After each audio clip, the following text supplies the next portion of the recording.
আসন্ন নির্বাচনে তাদের সেই আশা অনেকাংশেই পূরণ হতে যাচ্ছে। এবারই প্রথমবারের মতন বিভিন্ন দেশের প্রায় 50 লক্ষের মতন প্রবাসী আসন্ন জাতীয় নির্বাচনে ভোটদানের সুযোগ পাচ্ছেন। আমি ভোট প্রবাসী ভাই বোনদের ভোট প্রদানের এই সুযোগকে জন্মস্থানের প্রতি প্রবাসী বাংলাদেশিদের অধিকার এবং অবদানের একটি সম্মানজনক স্বীকৃতি হিসেবে বিবেচনা করি। প্রবাস থেকে এবারই প্রথমবারের মতন ভোট দেওয়ার সুযোগ সৃষ্টির কারণে ভোট গ্রহণ প্রক্রিয়াটি কারো কারো কাছে কিছুটা জটিল মনে হতে পারে। তবুও প্রবাসীদের ভোটের অধিকার প্রয়োগের সুযোগ চালু করার জন্য আমি নির্বাচন কমিশনকে আমাদের দলের পক্ষ থেকে আন্তরিক অভিনন্দন এবং সাধুবাদ জানাই। জনগণের রায় ইনশাল্লাহ বিএনপি রাষ্ট্র পরিচালনার দায়িত্ব পেলে ভবিষ্যতে প্রবাসী বাংলাদেশিদের ভোট গ্রহণ প্রক্রিয়াটি আরও কিভাবে সহজ করা সম্ভব হয় সে পদক্ষেপ আমরা অবশ্যই ইনশাল্লাহ নেব। প্রিয় উপস্থিতিবৃন্দ, সম্মানিত সহকর্মী নেতৃবৃন্দ,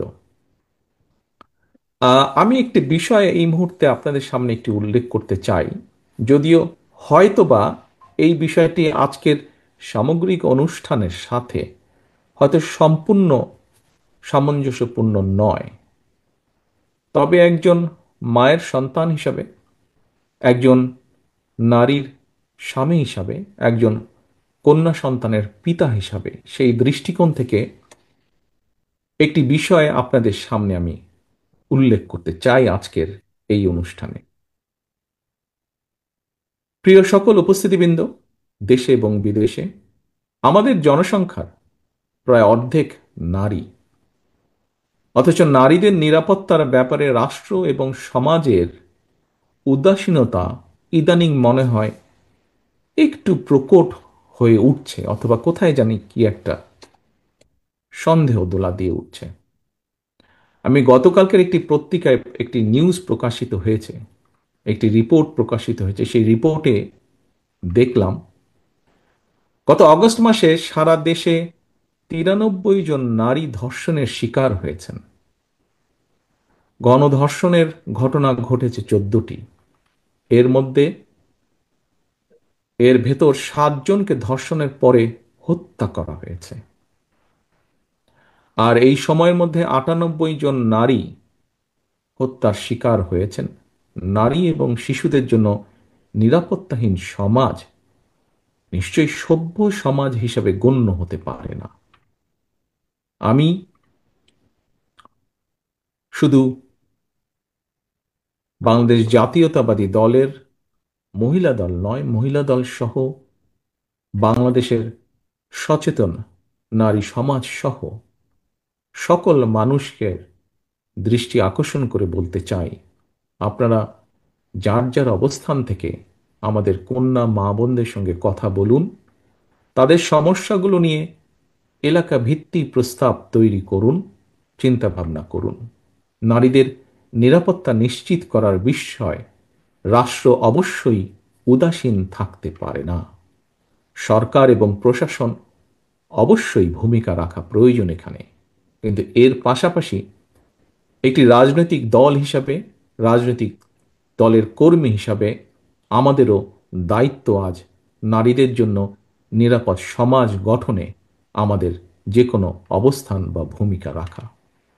নারী এবং শিশুদের নিরাপত্তা রক্ষায় সামাজিক উদ্যোগ আমার ব্যক্তিগত অনুভূতি অত্যন্ত জরুরি হয়ে পড়েছে। সম্মানিত সকল উপস্থিতিবৃন্দ, নেতৃবৃন্দ, এবার আমি দেশে প্রবাসে বিএনপি তথা বাংলাদেশের জাতীয়তাবাদী শক্তির প্রতিটি নেতাকর্মী, শুভাকাঙ্ক্ষী, সমর্থকদের উদ্দেশ্যে দু একটি কথা বলতে চাই। প্রতিষ্ঠার পর থেকে বিভিন্ন সময়ে বিএনপি দেশি বিদেশি ষড়যন্ত্রের শিকার হয়েছে। তবে বিএনপি প্রতি দেশের গণতন্ত্র এবং স্বাধীনতা প্রিয় জনগণের আকুণ্ঠ সমর্থনের কারণে ষড়যন্ত্রকারীরা অধিকাংশ সময় প্রত্যাখ্যাত হয়েছে। এবং বাস্তবতা হচ্ছে গণতান্ত্রিক আমি জনগণের কাছে বিএনপি একটি বিশ্বস্ত রাজনৈতিক প্রতিষ্ঠান। যেভাবে আজকের সম্মানিত সভাপতি, অনুষ্ঠানের সম্মানিত সভাপতি বলেছেন কিভাবে বিএনপি এদেশে বহুদলীয় গণতন্ত্র চালু করেছে, কিভাবে শহীদ জিয়ার সময় বহুদলীয় গণতন্ত্র এবং কিভাবে দেশনেত্রী খালেদা জিয়ার সময় রাষ্ট্রপতি শাসন ব্যবস্থা থেকে সংসদীয় শাসন ব্যবস্থায় দেশকে নিয়ে এসেছে। সেজন্যই একটি বিশ্বস্ত রাজনৈতিক প্রতিষ্ঠান বিএনপি গণতন্ত্রকামী জনগণের কাছে। যুগের পর যুগ ধরে জনপ্রিয়তার যে এই ধারা, এটি বিএনপি ধরে রেখেছে, ধরে রাখার চেষ্টা করেছে। গণতান্ত্রিক বিশ্বের রাজনৈতিক দলগুলোর সাফল্যের ইতিহাস যদি আমরা পর্যালোচনা করি, বিএনপির অবস্থান এক্ষেত্রে যথেষ্ট গৌরবের। এই জন্য আমি সবার আগে দেশের গণতান্ত্রিক আমি জনগণের প্রতি জানাই আমার আন্তরিক কৃতজ্ঞতা। বিএনপির প্রতিষ্ঠাতা স্বাধীনতার ঘোষক শহীদ জিয়ার প্রতি জানায় বিনম্র শ্রদ্ধা। একই সাথে বিএনপির এই গৌরবজনক পথ চলায় mother of democracy Begum Khaleda জিয়ার প্রতিও আমাদের অশেষ কৃতজ্ঞতা। দেশনেত্রীর সম্মোহনী নেতৃত্ব, ব্যক্তিত্ব বিএনপিকে পৌঁছে দিয়েছে বাংলাদেশের প্রতিটি জনপথে, প্রতিটি ঘরে ঘরে। বিএনপির গৌরবের এই দীপ্ত মশাল ঊর্ধ্বে তুলে সামনে এগিয়ে চলা আমাদের প্রতিটি নেতাকর্মীর পবিত্র দায়িত্ব। প্রিয় নেতাকর্মী, শুভাকাঙ্ক্ষী, সমর্থকবৃন্দ, এইসব কথাগুলো বলার পেছনে নিঃসন্দেহে একটি কারণ রয়েছে। শুধুমাত্র বিএনপির বিজয় ঠেকাতে গিয়ে পতিত পরাজিত পলাতক স্বৈরাচার দেশে ফ্যাসিবাদ কায়েম করেছিল। দেশের নির্বাচনী ব্যবস্থাকে বিগত 15 বছরে সম্পূর্ণভাবে ধ্বংস করে দিয়েছিল। উদ্বেগ এবং আশ্চর্যের বিষয় হচ্ছে ফ্যাসিবাদ মুক্ত বাংলাদেশেও বর্তমানে বিএনপির বিজয় ঠেকাতে সংঘবদ্ধ অপপ্রচার এবং অপকৌশল দৃশ্যমান হতে শুরু করেছে। তবে আমি দৃঢ়ভাবে বিশ্বাস করি, জাতীয়তাবাদী শক্তিতে বিশ্বাসী, বাংলাদেশি জাতীয়তাবাদী শক্তিতে বিশ্বাসী প্রতিটি মানুষ, আপনারা যদি ঐক্যবদ্ধ থাকেন তাহলে কোনো ষড়যন্ত্রই বিএনপিকে জনগণ থেকে বিচ্ছিন্ন করতে পারবে না ইনশাল্লাহ। পতিত পরাজিত পলাতক স্বৈরাচারের শাসন আমলে জনমনে জাতীয় নির্বাচন নিয়ে কোনোই আগ্রহ ছিল না। আর বর্তমান অন্তর্বর্তীকালীন সরকারের সময় জনমনে কোনো কোনো ক্ষেত্রে জিজ্ঞাসা বাড়ছে, যথাসময়ে কি নির্বাচন হবে? কিন্তু প্রিয় উপস্থিতিবৃন্দ, এমন তো হবার কথা ছিল না। নির্বাচন অনুষ্ঠান নিয়ে জনমনে সৃষ্ট সংশয়, সন্দেহ গণতন্ত্রের উত্তরণের পথকে হয়তোবা সংকটপূর্ণ করে তুলতে পারে। প্রিয় ভাই বোনেরা, একটি দায়িত্বশীল রাজনৈতিক দল হিসাবে বিএনপি শুরু থেকেই ফ্যাসিবাদে বিরোধী জাতীয় ঐক্য বজায় রাখার স্বার্থে সর্বোচ্চ ছাড় দিয়ে একদিকে গণতান্ত্রিক রাজনৈতিক দলগুলোর সঙ্গে সমঝোতার পথ বেছে নিয়েছে, অপরদিকে অন্তর্বর্তীকালীন সরকারকেও যতটুকু সম্ভব, যতটুকু যথাসাধ্য সম্ভব আমাদের অবস্থান থেকে আমরা সহযোগিতা করে আসছি। অথচ আমরা দেখছি, সমগ্র দেশবাসী দেখেছেন, প্রতিনিয়ত একের পর এক নিত্য নতুন শর্ত জুড়ে দিয়ে গণতন্ত্রকে, যেভাবে গণতন্ত্রের উত্তরণের পথকে কেমন যেন সংকটাপূর্ণ করে তোলা হচ্ছে। এর পরিণতি সম্পর্কেও আমাদেরকে সতর্ক থাকা অবশ্যই প্রয়োজন। সম্মানিত সকল উপস্থিতিবৃন্দ, কৌশল এবং অপকৌশলের মধ্যে আমরা পার্থক্য বুঝতে ব্যর্থ হলে কোনো অগণতান্ত্রিক কিংবা অপশক্তির কাছে শেষ পর্যন্ত বিনা শর্তে আত্মসমর্থনের পথে হাঁটতে হয় কিনা, বাংলাদেশের এই মুহূর্তে মাঠে থাকা সকল গণতান্ত্রিক রাজনৈতিক দলগুলোকে এমন বিপদের কথাও স্মরণ রাখার জন্য আমি বিনীত অনুরোধ জানাই। প্রিয় ভাই বোনেরা, অন্তর্বর্তীকালীন সরকার আগামী ফেব্রুয়ারি মাসে জাতীয় নির্বাচন অনুষ্ঠানের সিদ্ধান্ত জানানোর পর নির্বাচন কমিশন যথাসময়ে নির্বাচনের তফসিল ঘোষণা করবেন। জনগণের বহুল প্রতীক্ষিত এই নির্বাচনে অংশগ্রহণের লক্ষ্যে গণতান্ত্রিক আমি জনগণকে সঙ্গে নিয়ে বিএনপি সম্ভাব্য সকল প্রস্তুতি সম্পন্ন করছে। এর অংশ হিসাবে দেশের ৩০০ সংসদীয় আসনে বিএনপি দলীয় প্রার্থী কিংবা বিএনপি সমর্থিত প্রার্থীরা মনোনয়ন চূড়ান্ত করার প্রক্রিয়া প্রায় চূড়ান্ত ধাপে রয়েছে।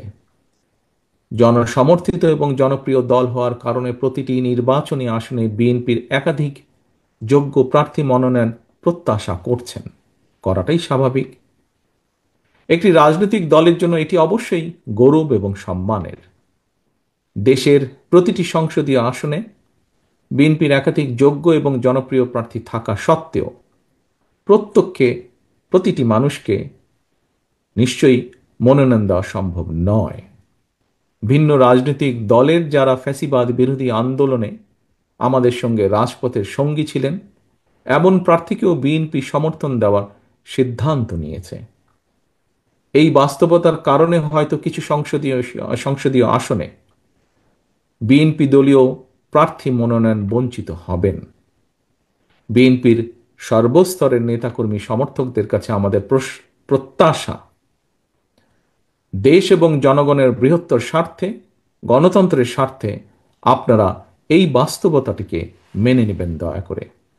দলের সিদ্ধান্তকেই চূড়ান্ত হিসাবে গণ্য করবেন। আপনাদেরকে আমি আবারও স্বাধীনতার ঘোষকের সেই কথাটি স্মরণ করিয়ে দিতে চাই, ব্যক্তির চেয়ে দল বড়, দলের চেয়ে দেশ বড়। শীঘ্রই পর্যায়ক্রমে বিভিন্ন আসনে বিএনপির মনোনীত দলীয় প্রার্থীদের নাম আমরা জানিয়ে দেব দলের পক্ষ থেকে। দল যাকে যে আসনে নমিনেশন দেবে বা দেয়, অনুগ্রহপূর্বক তাকে বিজয়ী করে আনার জন্য ঐক্যবদ্ধভাবে প্রত্যেকে বাংলাদেশ জাতীয়তাবাদী শক্তিতে বিশ্বাসী প্রতিটি মানুষ দয়া করে কাজ করবেন। মনে রাখবেন, আপনাদের চারপাশে সুপ্ত আকাঙ্ক্ষা নিয়ে গুপ্ত স্বৈরাচার কিন্তু ওত পেতে রয়েছে। সুতরাং আপনাদের নিজেদের মধ্যে রেষারেষি, বিবাদ, বিরোধ এমন পর্যায়ে নেওয়া ঠিক হবে না যাতে করে প্রতিপক্ষ আপনাদের মধ্যেকার বিরোধের সুযোগ নিতে পারে। আপনাদেরকে আরেকটি বিষয় আমি স্মরণ করে দিতে চাই। প্রতিটি সংসদীয় আসনে বিএনপির একাধিক প্রার্থী, আপনারা যারা নিজ নিজ এলাকায় জনগণের সমর্থন পেতে গণসংযোগ করছেন, আপনারা সবাই কিন্তু শেষ পর্যন্ত শহীদ জিয়ার অনুসারী, খালেদা জিয়ার সৈনিক, বিএনপির কর্মী, ধানের শীষের সমর্থক। মনে রাখবেন, ধানের শীষ জিতলে আপনি জিতেছেন বা জিতছেন বা জিতবেন। বিজয়ী হবেন দেশ এবং গণতন্ত্র। সবশেষে নেতাকর্মীদের প্রতি আমার আহ্বান, স্বাধীনতার ঘোষকের প্রতি অমর্যাদা হয় দেশ এবং জনগণের জন্য মাদার অফ ডেমোক্রেসির অবদান প্রশ্নবিদ্ধ হয়। আপনারা এমন কোনো আচরণ দয়া করে করবেন না। সারা দেশে বিএনপির লাখো কোটি সমর্থক বিব্রত হয়, আপনারা কেউ এমন কোনো আচরণ দয়া করে করবেন না। আপনারা জনগণের সঙ্গে থাকুন, জনগণকে সঙ্গে রাখুন। আপনাদের সামনে আমি আবারও সেই স্লোগানটি উচ্চারণ করতে চাই, ভোট দিলে ধানের শীষে, দেশ গড়ব মিলেমিশে। সবশেষে আমি বিএনপির ওয়েবসাইটের মাধ্যমে অনলাইন পেমেন্ট গেটওয়ে কার্যক্রমের শুভ উদ্বোধন ঘোষণা করছি। তথ্য প্রযুক্তির অগ্রযাত্রার সঙ্গে সঙ্গে তাল মিলিয়ে বিএনপির দলীয় কার্যক্রমকে এগিয়ে নেওয়ার এই ইতিবাচক উদ্যোগের জন্য আমি বিশেষভাবে বিএনপির আইসিটি বিভাগ এবং এই উদ্যোগের সঙ্গে যারা জড়িত রয়েছেন সবাইকে আবারও আন্তরিক ধন্যবাদ জানিয়ে আমার বক্তব্য শেষ করছি। আল্লাহ হাফিজ। বাংলাদেশ জিন্দাবাদ। বাংলাদেশ জাতীয়তাবাদী দল জিন্দাবাদ।